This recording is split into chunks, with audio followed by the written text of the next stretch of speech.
Eu me incomodo muito, eu gosto muito de política, pastor, mas eu me incomodo muito com esse uso da política pela religião. Como é que o senhor se sente quanto a isso? Assim, eu cobri, na época que eu trabalhei na Folha de São Paulo, o Garotinho, e eu ficava muito incomodada quando eu ia nos templos, né, e ele pregava e pedia votos. Aquilo me incomodava bastante porque as pessoas, elas se sentiam, eu sentia e entrevistava pessoas que elas estavam sendo pressionadas a votar pelo pastor. Como é que o senhor se sente com esse tipo de crítica que o senhor sabe que não é só minha? Não, eu concordo plenamente com você e eu tenho o mesmo pensamento que você. Eu tenho pregado em muitas igrejas aqui no Amazonas, mas em nenhuma igreja eu usei o púlpito para pedir votos. E nas igrejas que eu pastoreei até hoje, eu nunca permiti que políticos subissem ao púlpito para falar de política. Ali não é lugar de política, ali é lugar de você orientar as pessoas, convencer as pessoas, e é o que eu digo em todas as minhas entrevistas. A minha oração tem sido que o Espírito Santo, que é quem convence o homem e a mulher do pecado, da justiça e do juízo, convença o eleitor. Então eu não uso o púlpito da igreja para fazer política. Embora você veja, muito tempo a igreja ela foi refém de certos pensamentos, como por exemplo, o pastor, quem é sério, quem é evangélico, quem é cristão não pode se meter na política. Quando você vê na criação do mundo, quando Deus criou o homem e a mulher, a primeira coisa que Deus fez foi chegar para Adão e dizer, domine a terra. Então, nós precisamos dominar. E nós estamos envolvidos na política exatamente para depurar a política. Tem pastores sérios, tem pastores competentes, tem pastores honestos, como em toda profissão, sim. Tem também aqueles que não honram a sua fé e o título que eles carregam consigo. Eu, por exemplo, eu tenho uma preocupação muito grande em tudo aquilo que eu falo, tudo aquilo que eu faço, porque muitos dizem, eu sou pastor na igreja. Não, eu sou pastor na igreja e fora da igreja. Eu sou pastor na minha casa.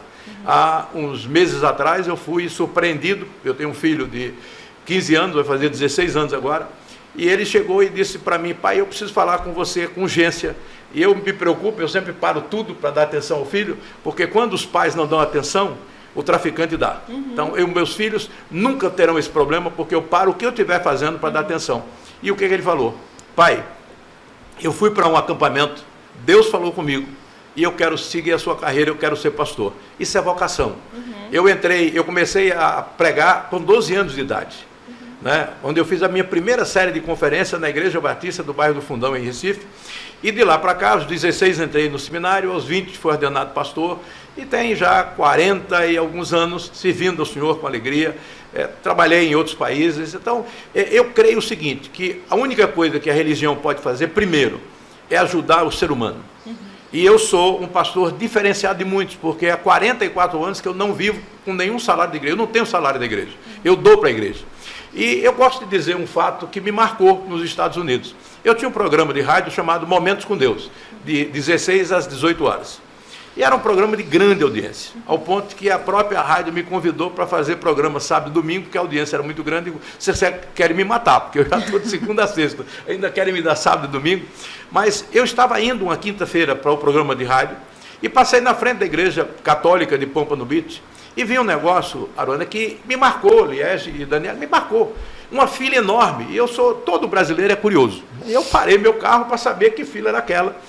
E alguém me reconheceu, porque um homem público, ô pastor, eu falei, vem cá, cara, eu fiz o cara atravessar a rua para eu saber o que estava acontecendo ali. E ele me respondeu, não pastor, é que o padre daqui, que é o padre Vito, um italiano, ele toda quinta-feira, ele dá cesta básica para os imigrantes, ele dá carta de próprio punho para que a pessoa se empregue nas empresas americanas. Eu achei que ele estava brincando, eu falei, eu vou lá falar com o padre Vito para ver se é verdade realmente. Parei meu carro e fui. Quando eu adentrei a igreja, Padre Vitor, também como bom italiano, brincalhão, ele disse assim, você é católico, pastor? Eu falei, mas eu já sou.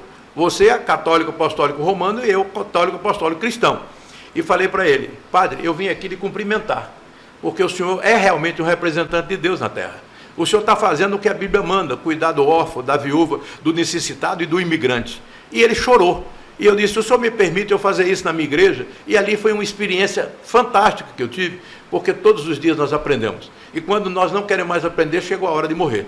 Então, como a Bíblia diz que quem morre ressuscita primeiro, e eu não tenho pressa de ressuscitar, e se a morte é um descanso, eu prefiro viver cansado, então vamos tocando a vida. Mas então, isso é que é interessante. A igreja é o maior centro modificador de vidas que existe na face da terra. Então, no momento que você adentra a política e não mescla, não é usar a igreja para fazer política, não.